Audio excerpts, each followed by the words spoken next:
Doa agar diberi ketetapan dalam mentaati Allah. Mentaati Allah, tapi kita mau tetap berterus-terusan.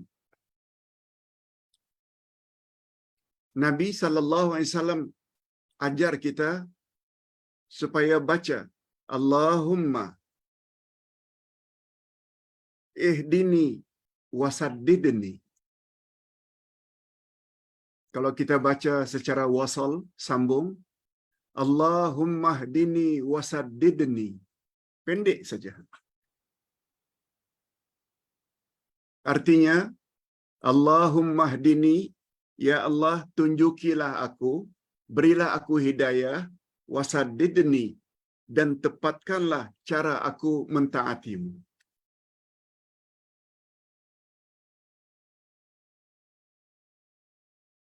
Doa ini pendek.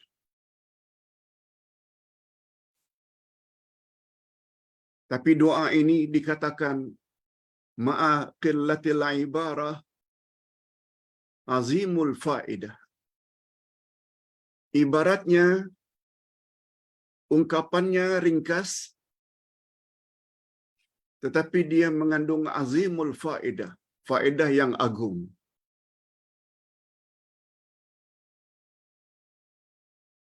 Seolah-olah doa ini menggabungkan semua kebaikan. Sebagaimana Ustaz pernah sebut, doa yang paling kerap kita ucap seharian sebagai orang Islam terdapat dalam surat Al-Fatihah. A'udzubillahi minasyaitonirrajim. Ihdinas siratal mustaqim. Berilah kami hidayah atau tunjukilah kami ke jalan yang lurus. Minimal 17 kali. Sebab ada 17 rakaat salat fardu setiap hari. Lebih-lebih lagi bagi mereka yang suka dan selalu melakukan salat-salat sunat seperti rawatib, qabliyah, ba'diyah, duha, tahajud, witir, dan lain-lain. Semuanya tidak sah kalau tidak baca Al-Fatihah. Oleh sebab itu tidak mustahil seorang muslim, muslimat kadang-kadang memohon doa yang sama, ihdinas siratal mustaqim, sampai 30, 40, 50 kali dalam sehari.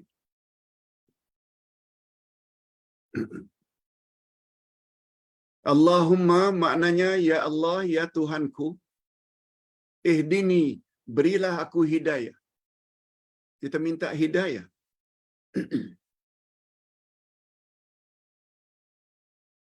Hidayah dengan makna ar-rasyad, bimbingan, panduan. Allah Subhanahu wa taala bila membimbing kita, memberi panduan kita, pasti selamat.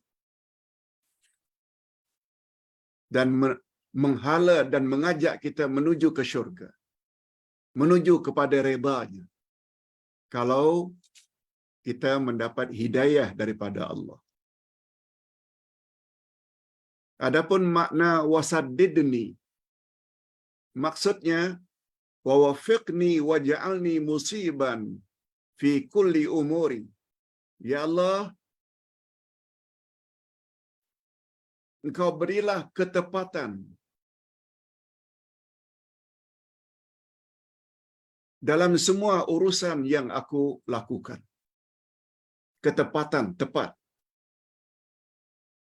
Sebagaimana yang dikehendaki oleh Allah. Nah, bila ditanya, bila ketepatan sesuatu itu sesuai dengan kehendak Allah, jawabnya mudah saja. Bila kita ikut cara Rasulullah. Sebab baginda Rasul itu utusan resmi Allah. Allah ketika menyuruh atau melarang, tidak secara directly kepada setiap manusia. No. Sebab kita tak terima wahyu. Yang terima wahyu hanya Rasulullah, utusan Allah. semua kehendak Allah kepada umat manusia disampaikan oleh Allah kepada Rasul-Nya. Itu sebabnya apabila seseorang hanya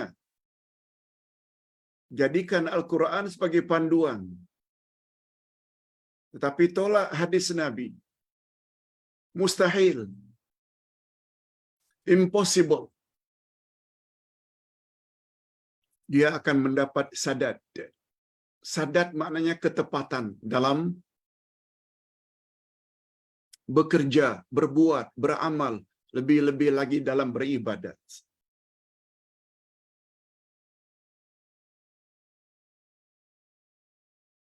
Itu sebabnya umat Islam tidak dinamakan Muslim atau Muslimat kalau sekadar mengucap asyhadu an la ilaha illallah. Belum lagi Muslim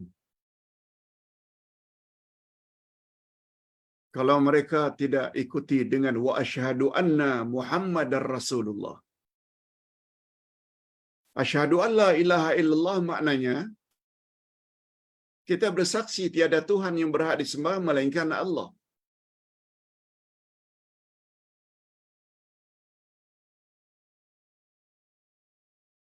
Tapi untuk mentaati Allah tidak akan mungkin bila kita tidak ikut cara yang telah diajar oleh Nabi Muhammad sallallahu alaihi wasallam.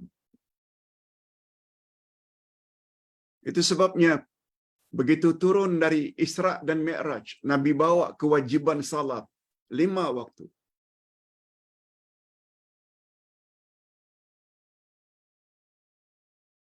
Nabi tak tahu bagaimana cara salat sebagaimana yang Allah kehendaki. Begitu sampai di Mekah, Allah utus malaikat Jibril mengajar Nabi Muhammad sallallahu alaihi wasallam bagaimana cara salat. Sejak dari takbir, letak tangan, rukuk, i'tidal, sujud, apa yang patut dibaca, ketika qiyam, ketika rukuk, ketika i'tidal, ketika sujud, semua telah diajar oleh malaikat Jibril kepada Nabi Muhammad sallallahu alaihi wasallam. Sudah selesai, malaikat kembali ghaib, giliran Nabi Muhammad sallallahu alaihi wasallam panggil para sahabat.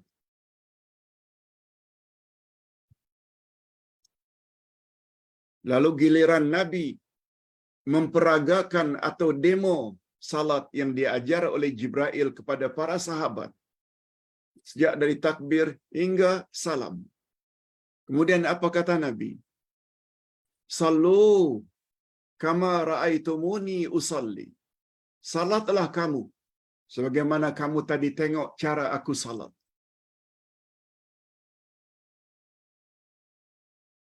Itu sebabnya bila kita salat tidak ikut cara Nabi Muhammad, Allah akan tolak. Itu namanya bid'ah.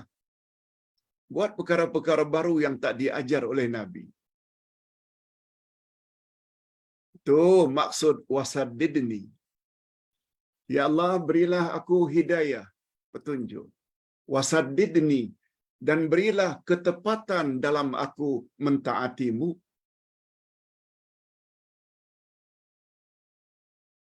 Sebabnya Allah berfirman pada ayat 36 surat Al-Ahzab.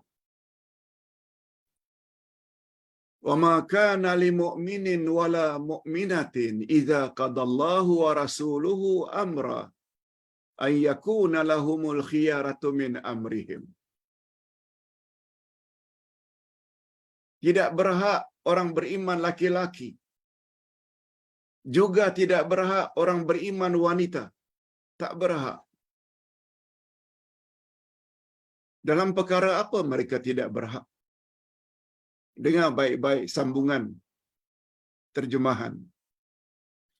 Yaitu apabila Allah telah tetapkan satu-satu hukum dan Rasul-Nya telah tetapkan satu-satu hukum, lalu mereka ingin cari hukum yang lain.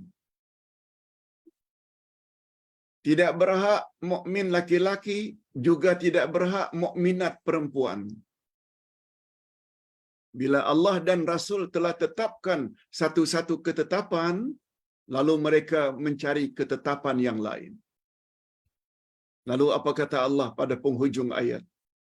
Wa may ya'sillaha wa rasulahu faqad dhalla dhalalan mubina. Barang siapa yang ingkar tidak mau ikut ketetapan Allah dan Rasul, maka terjerumuslah ia ke dalam kesesatan yang nyata. Amalnya tak diterima oleh Allah. Karena tidak ikut Allah, tidak ikut Rasul. Dalam bab haji, Khudhu anni manasikakum, kata Nabi. Ambillah daripadaku cara pelaksanaan ibadat hajimu. Laki-laki bila memakai ihram, bagaimana? Perempuan bila memakai ihram, bagaimana? Bagaimana tawaf, bagaimana sa'i, bagaimana melontar jamarat, bila ukuf di Arafah, semua mesti ikut cara yang diajar oleh Nabi sallallahu alaihi wasallam.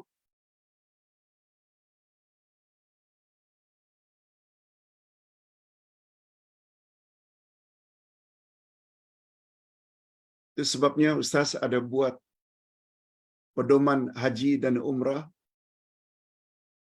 ringkas dan tepat. Sila miliki buku itu. Semua pergerakan kita dalam haji ada dalilnya dari Nabi. Itu sebabnya Ustaz tambah pedoman haji dan umrah ringkas tetapi tepat. Semuanya ada hujah dan dalil. Okey. Doa ini diajar oleh Rasulullah sallallahu alaihi wasallam kepada Sayyidina Ali. Orang yang menjadi kesayangan Rasulullah sallallahu alaihi wasallam selain daripada sepupu, dan Ali punya bimbingan khusus daripada Rasulullah sallallahu alaihi wasallam.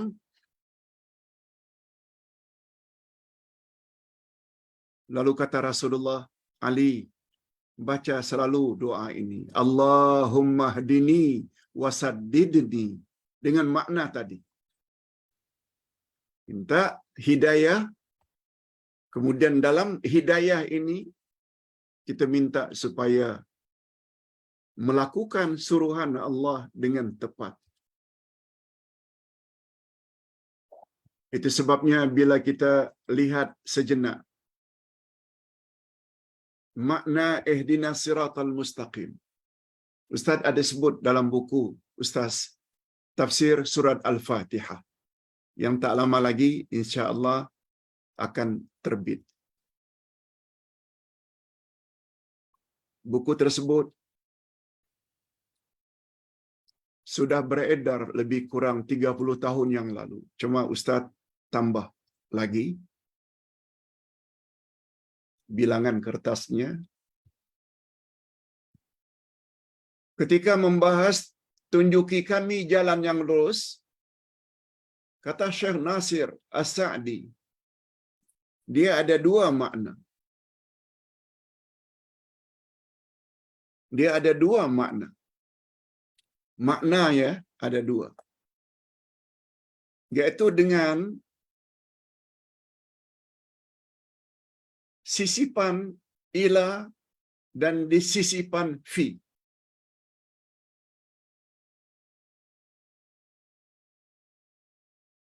Ustaz ada sebut hal ini di dalam tafsir juz 30. Juz 30.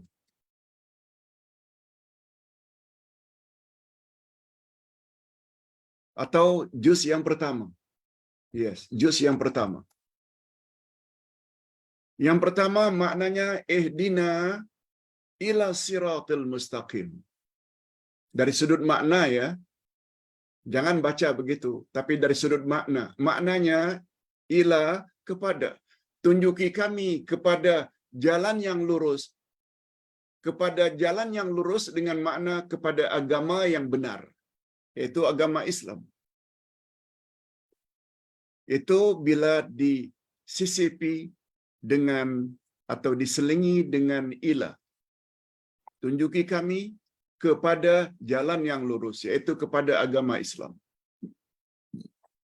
Alhamdulillah, untuk makna itu sudah makbul. Sebab semua kita sudah beragama Islam. Tapi ada satu lagi sisipan. Ihdina fis siratil mustaqim. Tunjuki kami, ya Allah, di dalam jalan yang lurus. Kalau tadi kepada, yang kedua ini di dalam jalan yang lurus, maknanya dalam kami beragama Islam, berilah kami taufik dan dorongan supaya melaksanakan suruhan-suruhan-Mu, menjauhi larangan-larangan-Mu, sebagaimana yang Kau kehendaki dalam Quran dan Sunnah Nabi.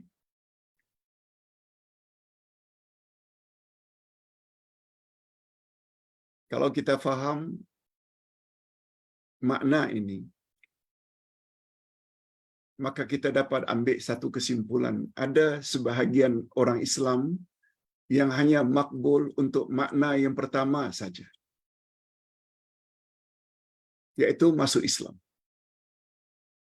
Tapi dalam beragama,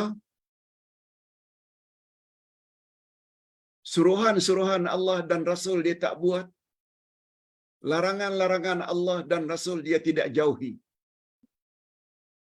Berapa banyak hari ini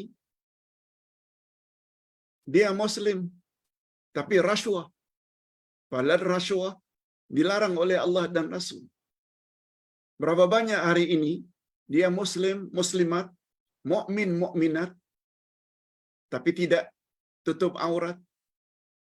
Berapa banyak hari ini Muslim, Muslimat tapi masih lagi berzina, minum arak, berjudi, meninggi suara pada mak bapak.